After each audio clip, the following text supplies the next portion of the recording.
Assalamualaikum warahmatullahi wabarakatuh. Hello everyone, my name is Salma Roeda Turogda and I'm from class E semester 4. So in this video, I want to try to interpret some video with using six translation method. So happy watching everyone. Hari ini saya akan menceritakan 3 cerita dari kehidupan saya. Hanya itu saja, bukan hal yang besar, hanya 3 cerita. Cerita yang pertama yaitu menghubungkan titik dengan titik. Saya keluar dari Universitas Reed setelah 6 bulan pertama, tetapi saya tetap berada di sana untuk 18 bulan kemudian sebelum saya benar-benar keluar. Jadi kenapa saya memutuskan untuk keluar? Itu bermula ketika saya lahir. Ibu kandung saya adalah seorang yang muda dan dia tidak lulus dari sekolahnya. Dia memutuskan untuk memasukkan saya untuk diadopsi. Dan dia itu memiliki keyakinan jika saya itu harus diadopsi oleh keluarga yang berpendidikan, jadi segalanya sudah dia atur, saya akan diadopsi oleh keluarga yang memiliki pekerjaan sebagai pengacara. Namun ketika saya lahir, mereka memutuskan jika mereka menginginkan seorang bayi perempuan. Jadi orang tua saya yang berada di list berikutnya mendapatkan telepon di tengah malam. Kita mendapatkan seorang bayi laki-laki, apakah kamu menginginkannya? Dan mereka mengucapkan, oh tentu saja. Lalu ibu kandung saya itu mengetahui ketika orang tua saya itu, ibu saya tidak pernah lulus dari perkuliahannya dan ayah saya tidak pernah lulus dari SMA-nya. Ibu kandung saya menolak untuk menandatangani surat adopsi dalam beberapa bulan kemudian ketika orang tua saya berjanji kalau misalnya saya akan bisa masuk ke perguruan tinggi, dan itulah bagaimana kehidupan saya dimulai. Dan 17 tahun kemudian, saya berhasil masuk ke perguruan tinggi. Tapi secara naifnya saya memilih perguruan tinggi yang hampir sama mahalnya dengan Stanford. Dan semua hasil pekerjaan orang tua saya itu dibayarkan untuk biaya perkuliahan saya, dan setelah 6 bulan saya tidak bisa melihat nilai apa yang saya dapatkan dan saya tidak tahu apa yang saya inginkan dalam kehidupan saya. Saya tidak mengetahui bagaimana perkuliahan ini bisa mengubah kehidupan saya, dan di sini diri saya menghabiskan banyak uang orang tua saya yang telah mereka kumpulkan, jadi saya memutuskan untuk keluar, dan saya harus meyakini kalau semuanya akan baik-baik saja.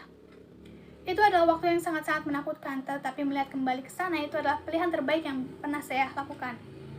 Dan ketika saya sudah keluar, saya tidak bisa mengambil kelas yang menurut saya tidak menarik.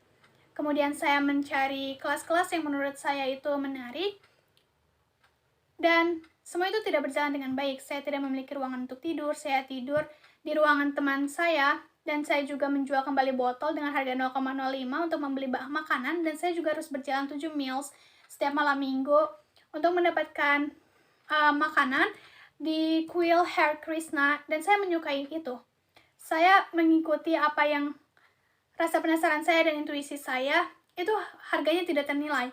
Biarkan saya memberikan satu contoh. Perkuliahan di Reed ini pada saat itu menawarkan instruksi kaligrafi terbaik di negara ini. Dan melalui kampus, setiap poster, label, dan setiap penggambarnya itu memiliki kaligrafi tangan yang begitu indah. Karena saya sudah keluar dan saya tidak bisa mengambil kelas normal, saya memutuskan untuk mengikuti kelas kaligrafi untuk belajar kaligrafi dan mempelajari serif dan sans serif, kemudian tentang spasi, tentang perbedaan kombinasi huruf, tentang bagaimana membuat tipografi yang baik.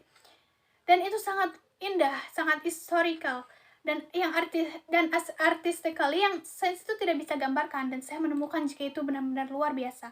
Walaupun saya tidak memiliki suatu harapan dalam yang bisa diaplikasikan di kehidupan saya, tetapi 10 tahun kemudian ketika kita membuat komputer Macintosh pertama, itu semua kembali kepada saya, dan kita membuat semua itu dimasukkan ke dalam Mac, dan itu adalah komputer pertama yang memiliki tipografi yang indah. Jika saya tidak pernah keluar dari mata kuliah itu, Mac mungkin tidak akan memiliki multiphase saat ini, dan dia memiliki proporsional spasi yang seperti saat ini, dan karena Windows itu mengikuti Mac, maka mungkin komputer-komputer itu tidak akan memilikinya saat ini. Dan jika saja saya tidak keluar, saya tidak pernah masuk ke kelas kaligrafi, komputer mungkin tidak akan memiliki tipografi yang sangat luar biasa. Dan tentu saja itu sangat mustahil untuk menghubungkan titik dengan titik yang ada ketika saya berada di kuliah, tetapi ketika saya melihat kembali, itu dalam 10 tahun kemudian, lagi, kamu tidak bisa menghubungkan titik dengan titik yang akan datang, tetapi kamu bisa menghubungkan titik dengan titik yang sudah terjadi. Jadi harus mempercayai apa yang terjadi di kehidupan kamu. Bagaimanapun itu akan menghubungkan pada masa depan. Kalian harus mempercayai semuanya tentang karma, takdir, kehidupan apapun, karena mempercayai semua titik itu akan mengikuti jalan dan akan memberikan rasa percaya diri untuk mengikuti hati, walaupun itu tidak memberikan jalan yang baik dan itu akan membuat hal yang berbeda. Lalu cerita yang kedua, yaitu tentang cinta dan juga kehilangan. Saya beruntung, saya menemukan apa yang saya cintai di kehidupan saya.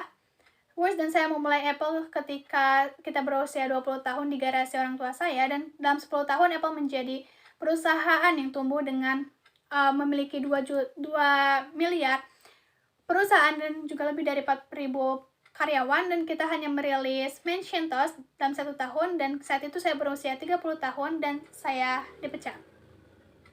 Bagaimana bisa kamu dipecat oleh perusahaan yang kamu buat sendiri?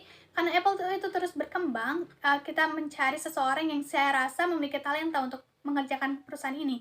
Dan dalam 1 tahun pertama itu bekerja dengan baik, tetapi ketika visi yang kita miliki itu berbeda, dan juga ketika direktur itu berada di sisi yang lain dengan saya, dan saat itu umur saya 30 tahun, saya dikeluarkan. Ketika apa yang menjadi fokus dalam hidup saya itu hilang, saya benar-benar merasa frustasi. Saya tidak tahu apa yang harus saya lakukan dalam beberapa bulan, dan saya merasa jika generasi sebelumnya itu membuat saya down, dan saya itu merasa jika tanggung jawab yang saya miliki itu mengacaukan saya, dan saya bertemu dengan David Baker dan Bob Nines, dan saya mencoba untuk meminta maaf.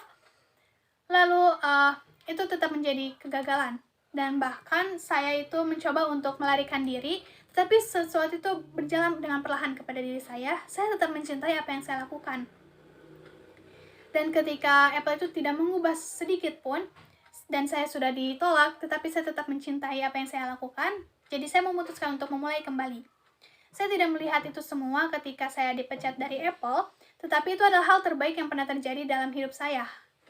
Kegagalan yang menjadi sebuah kesuksesan yang mengganti sebuah cahaya-cahaya yang menjadi awal lagi, dan walaupun adanya banyak kekhawatiran, tapi itu membuat saya untuk lebih kreatif pada diri saya sendiri. Dan dalam 5 tahun kemudian saya membuat perusahaan terbaru yaitu Next, dan perusahaan lain bernama Pixar, dan saya jatuh cinta dengan wanita yang sangat luar biasa yang menjadi istri saya, dan Pixar menjadi salah satu video animasi yang terbaik di dunia, yaitu Toy Story, dan sekarang menjadi animasi studio yang sangat luar biasa di dunia, yang sangat sukses.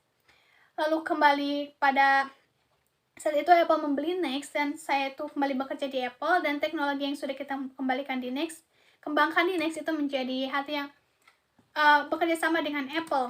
Dan saya dan Lauren menjadi keluarga yang benar-benar luar biasa.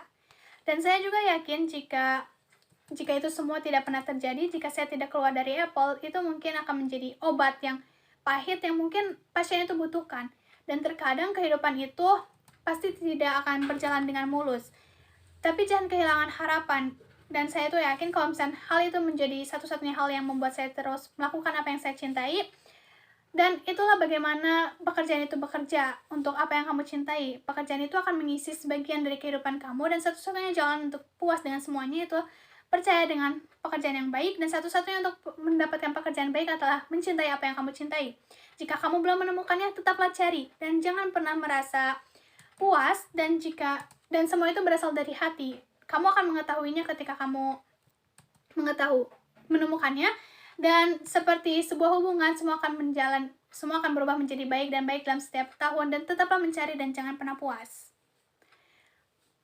Lalu cerita yang ketiga yaitu tentang kematian. Ketika saya berumur 17 tahun, saya membaca suatu quotes yang berisi, jika hidup kamu saat ini adalah hari terakhir kamu, mungkin kamu akan sangat yakin kalau itu adalah hal yang baik. Itu membuat saya luar biasa terkejut. Dan sejak saat itu, dalam 33 tahun, saya melihat ke kaca setiap pagi dan bertanya pada diri saya, jika saya mati hari ini, apa yang harus saya lakukan? Lalu ketika jawabannya tidak ada, dalam beberapa hari kemudian, saya tahu harus ada sesuatu yang saya ubah. Mengingat kalau saya akan mati, dan hal yang terbaik yaitu untuk membuat pilihan dalam kehidupan saya, karena hampir semuanya termasuk ekspektasi, kebanggaan, rasa takut, rasa malu, rasa gagal, semua itu akan bertemu juga dengan kematian dan meninggalkan hal yang benar-benar penting. Mengingat kalau misalnya kamu akan mati, itu adalah hal terbaik yang saya ketahui untuk menghindari, untuk berpikir kalau misalnya saya itu akan gagal, karena saya sudah benar-benar gagal dan saya tidak ada alasan untuk tidak mengikuti apa yang ada di hati saya, dan tidak ada seorang pun yang ingin mati. Bahkan ketika orang yang ingin pergi ke surga, tidak ada yang ingin mati untuk bisa dapat ke sana. Dan meskipun destinasi kematian itu destinasi yang akan kita bagi, tidak ada seorang pun yang bisa kabur dari sana, dan itu adalah hal yang harus kita lakukan. Karena kematian itu seperti kehidupan dalam kehidupan yang baru, kehidupan yang akan selalu berubah, dan itu benar-benar akan membuat diri kamu menjadi lebih baru. Mungkin sekarang diri kamu itu yang baru, tapi suatu hari dari sekarang kamu akan menjadi tua dan kamu pun akhirnya akan mati. Maaf untuk bilang terlalu dramatis, tapi itulah kenyataannya. Waktu yang kamu miliki itu terbatas, jadi jangan buang-buang waktu dalam kehidupan orang lain. Jangan terjebak dalam dogma yang mana hidup itu berdasarkan apa yang orang lain pikirkan. Jangan membiarkan omongan opini-opini orang lain itu menurunkan atau memendam opini yang kamu inginkan. Dan yang lebih penting itu kamu memiliki kemampuan, keberanian untuk mengikuti hati dan intuisi yang akan membuat kamu itu menjadi seseorang. Dan karena kamu yang hanya mengetahuinya, dan sekarang yang lain itu hanya hal-hal yang tidak penting. Jadi tetaplah lapar dan tetaplah bodoh. So that's from me. Thank you for watching my video. See you when I see you. Wassalamualaikum warahmatullahi wabarakatuh.